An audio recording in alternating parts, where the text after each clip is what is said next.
Woman who has become a demon.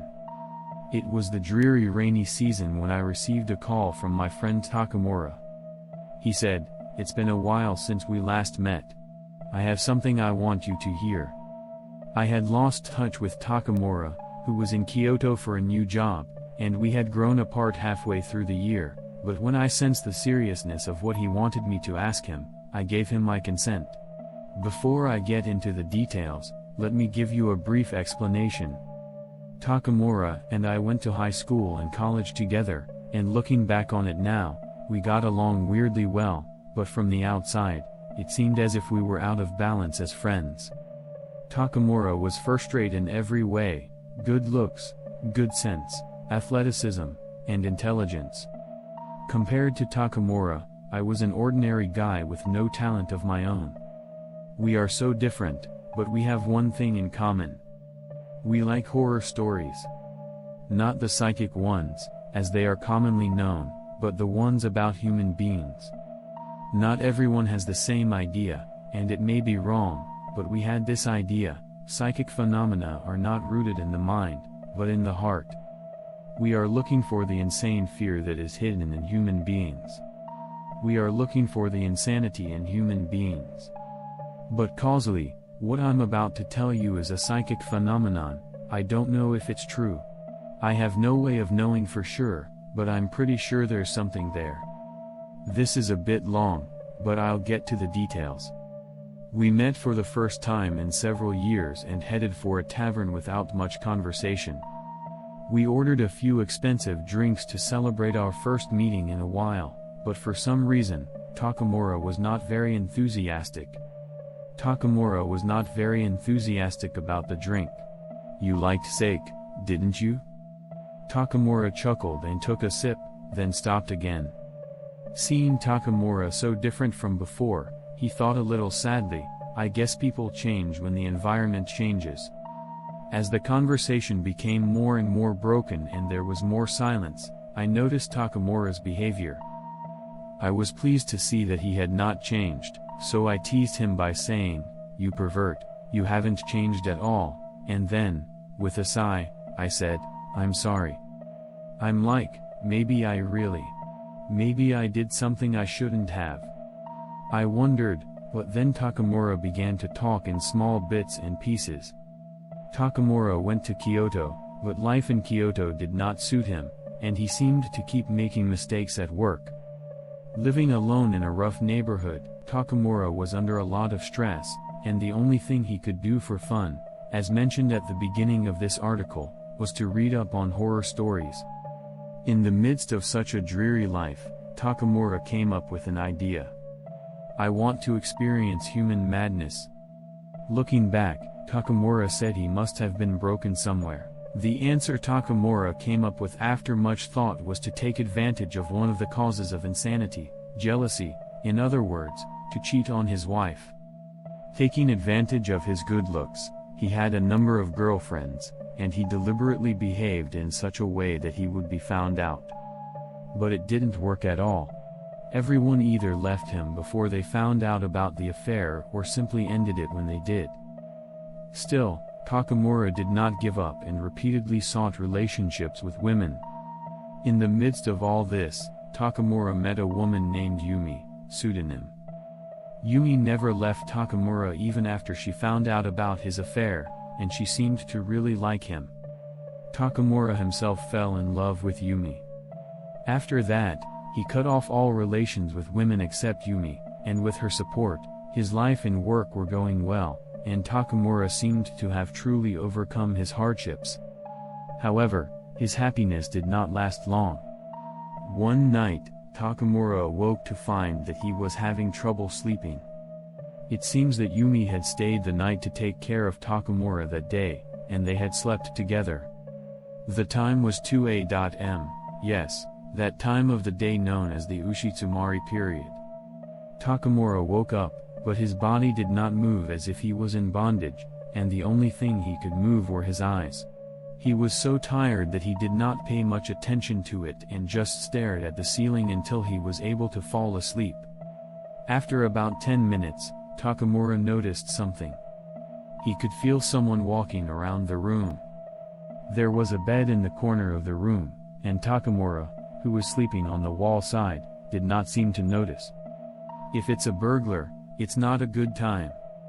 Takamura's eyes moved frantically, and he followed the person walking around with his eyes. It was a woman, but she was acting strangely. She was just walking around and did not seem to be looking for anything. As Takamura could not take his eyes off the woman and the bizarre sight, the woman who had been walking around suddenly stopped and approached Takamura and the others in a daze. The woman stopped in front of the bed, apparently staring down at Yumi's face. Takamura was scared, but more than that, he kept staring at the woman, thinking, what if something happens to Yumi? After staring at the woman for several tens of seconds, the woman slowly turned her face toward Takamura. Takamura was so shocked that he thought his heart would stop when he saw the woman's face. The only light in the room was a bean bulb, but regardless of the redness of the bean bulb, the woman's face was red, as if painted in vermilion. When the woman saw Takamura, she smiled an ugly smile to behold and left the room. After a while, Takamura naturally broke his bonds and went to the front door to check the lock and chain, but there was no sign that anything had been done. I thought about waking Yumi up to talk to her, but I thought there was no need to scare her, who had not even seen me, so I wrapped myself in a blanket and tried desperately to sleep that day to forget about it. Takamura woke up to the sound of the alarm, wondering when he had fallen asleep. Yumi was still asleep, usually getting up before him to get ready for work, but unusually she seemed to be still asleep. I wondered if she was tired. Takamura prepared himself for work without waking her and quietly left the house. He did not hear from Yumi that day. He thought she might have been sleeping too much, but he did not contact her in case she was asleep. I finished work early and went straight home, but Yumi was still sleeping. Takamura touched Yumi's arm to wake her up, saying, "I knew it, you sleep too much." At that moment, Takamura froze. Yumi's body was unusually cold and she was not breathing. Takamura immediately called an ambulance and performed artificial respiration, but Yumi did not survive. The doctor had apparently explained to her that the cause of death was heart failure, but I could not help but wonder why Yumi, who was in such good health and strong spirits, died. After that, Takamura did not go to work and stayed at home. He kept thinking about that night, because he could not stop thinking about that woman. Takamura made up his mind and went to the town's house of worship. Takamura wanted to find out the real reason for Yumi's death. The doctor had told him that the cause of death was heart failure, but he could not shake off the feeling that Yumi, who had been in good health, had died of heart failure. But he could not shake the feeling that Yumi was in good health. The worshipper was an elderly woman. Takamura explained the situation and described the details of that night to the worshipper. The woman began to prepare the altar and asked Takamura, "What did you do that night?" "I'm going to perform a Shinto ritual now, and the results may be different from what you think." Takamura nodded without hesitation, and the ritual of kamikaze began. Takamura made up his mind and looked straight at the worshipper to confirm the truth. After about 10 minutes, something unusual happened. Suddenly, the man stopped moving, turned blue, and ran out to the bathroom. Takamura was stunned and stared at the scene, but after a few minutes, he was told the truth about what had happened. "I beg your pardon, Mr. Takamura, but what I'm about to tell you is terrible for you, and it's your decision whether or not to listen." Takamura's resolve was firm. "I don't care what the outcome is, I just want to know the truth." As if he had taken this resolve into consideration, the usher began to speak in a dark and heavy tone. "I understand, and from the results, it is clear that the woman you are referring to is connected to Yumi's death. But, let me be clear, you are the one who triggered it." When Takamura heard this, all he could think of was doubt. Takamura asked the worshipper why he had not done any of the things that are usually talked about in horror stories, and why he had not even approached her. Takamura asked the worshipper, "Well, I don't go near dangerous places, what exactly are the factors?" The worshipper spoke in an even darker, heavier tone. You have been duplicating and seeking a wide range of relationships with women lately, haven't you? That is what brought the women to you. Takamura was stunned by this unspoken revelation.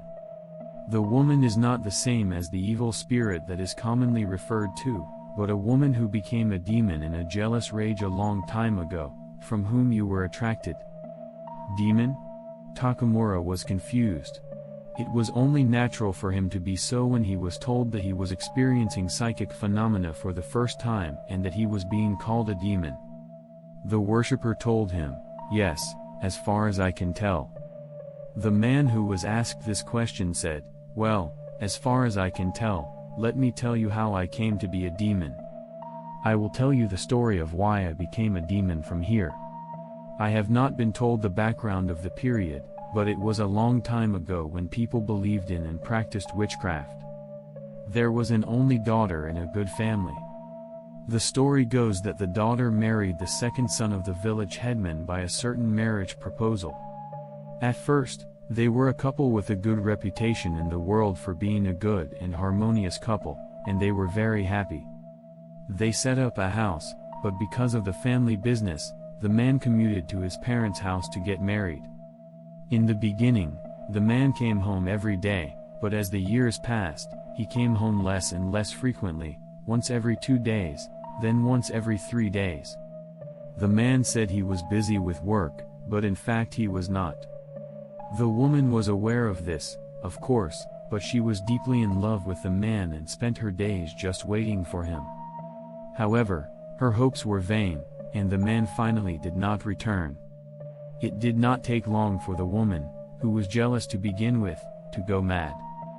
The woman then made a wish to Kibune Daimyojin, "I wish for 7 days that you will teach me how to curse and kill this hateful woman. Please teach me how to curse this hateful woman and kill her." Her wish was granted, and Kifune no Omyojin taught the woman a certain magic spell. This spell is well known and is considered the most famous spell in the world. Yes, the Ushi no Kozari, but it is different from what the world knows. However, it is different from what is known in the world, and this is probably the original one. They wear a white costume, their hair is parted into 5 parts like horns, their faces are painted with vermilion and their bodies with tan, they wear an iron ring upside down, the legs of the iron ring are painted with pine and set on fire, and a torch is placed in their mouths and lit at both ends. The torch is then placed in the mouth and both ends are lit on fire. The person is immersed in the river for 21 days. The woman accomplished her ordeal and finally became a demon while still alive. The demoness pointed 49 headless nails at the woman's house, pierced them into the human form, and killed her. The woman was delighted that the man would return. But he did not. The woman, now a demon, was completely abandoned. But she did not give up. No matter how she was treated, she never lost her love for the man. And the woman had an even more distorted idea, "I wish there were no other women but me." A woman goes into the mountains and picks up a young child, a deformed child with a larger than normal head and an unusual appearance. She raises the child for her own purposes only. The way she raised the child was nothing short of horrific. She attacked people passing through the mountains, robbed them of their road money, and killed them. But that was not all. She would always target a pair of people, kill one of them horribly and then kill the other, and later cut off the head of the one she killed, crush it, mix it with gruel, and feed it to her children. It is an old belief that the human head is inhabited by a kokoro, soul, and hikaku, spirit. The soul is the spirit that ascends to the heavens after death, while the haku is the spirit that stays in the head after death and eventually disperses. The woman continued to give only her spirit to the child. By doing so, she amplified the feelings of the vindictive chain so that they would never be broken. One day, after 10 years had passed, the woman's purpose was carried out. She cut off the head of the child she had raised, who was probably about 12 years old. By killing him while he was still alive, she left both his soul and spirit in his head. She buried the head in a street where people passed by, preventing the soul from rising through the passage of people, and waited for the thoughts of the grudge chain to amplify. On the 12th day, the woman dug up the head, mixed the soil inside the head with her own blood, and made a clay statue of the demon, a fearless statue of the demon. It is placed in a box, sealed, and the result is the Geho box. A terrifying object that is fundamentally different from the ordinary in both how it is made and what it means. Using it, he tried to curse the women of the town to death. However, after 10 long years had passed, it was impossible for the woman who had done such a terrible and fearless thing not to become the subject of rumors. The woman came out in the town as a demon caught by the townspeople. She was executed, of course, as atonement for her many past deeds. But the townspeople feared that the woman, who had become a demon while still alive, could not be left as she was, that she might be possessed. They consulted a walking priestess who had just arrived. The walking Miko told the townspeople, "You will be haunted by grudges as it is, and you must do as I tell you." The method used by the walking priestess was an upside-down burial. Based on the Buddhist theory that those who have fallen into hell and other evil realms have an appearance opposite to that of this world, in other words, the corpse is physically made the same as in hell, thereby sealing off the haunting. Not only that, but to prevent the return to Hades, they dug a hole deep into the ground along the road and buried the deceased upside down, sealing the hole with several layers of stones. By doing so, they prevented the return to Hades and also prevented the spirits from emerging from the ground due to frequent human traffic. And the woman who became a demon's possession was sealed away. I took a breath and then asked Takamura about the question. If what you just said is true, how does she know what happens after she dies? That's crazy. I don't think there are any curses or grudges left in this day and age. Takamura told me this. To be precise, it seems that the woman's spirit didn't cause this, the problem is with the box. According to the worshipper, the spirit is still sealed up in the former street, or has already gone to hell. He said it was the outer box left behind by the woman that caused this time. It's the grudge that lingers in the box that's been enchanted. Takamura was muttering in a voice that sounded like he was about to cry. I said to Takamura, trying to lighten the overly heavy atmosphere. I'm sorry to say this, but if Yumi-san is dead, isn't it already over? If you weren't well, Yumi would have. Takamura yelled at me as if to interrupt me. Don't talk to me like you know what you're talking about. Takamura yelled at me, then huffed, said one word, "My bad," and turned his head down. I bowed my head lightly to those around me and asked Takamura, "What do you mean it's not over? What do you mean it's not over? What's not finished?" Takamura said in a thin voice, "Lately I've been seeing her. Whether it's daytime or nighttime. I've been seeing her lately. Daytime or nighttime. Maybe I can't do it anymore." I thought I finally understood why Takamura was checking his surroundings.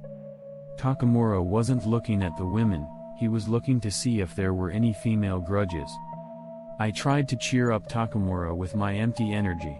The story is not very good, and it may be that Yumi's death is the cause of her depression. Besides, if something happens, why don't you just ask that worshipper? Takamura muttered as he turned his head further down. The house of worship is dead, it was heart failure, the college girl who lived next door is also dead, also heart failure, what kind of coincidence is that? I couldn't say anything and left the pub without being able to say a single word.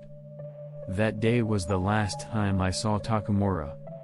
I said at the beginning of this article that psychic spirits are the fundamental fear and humans are the insane fear, but I may have been wrong.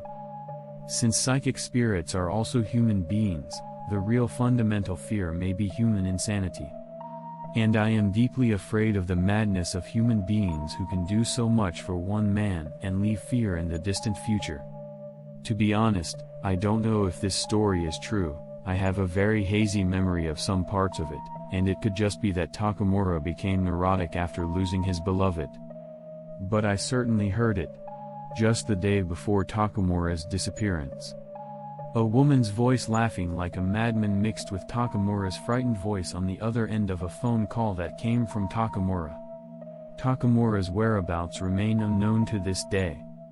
This is the end of this story. Thank you for listening to the end.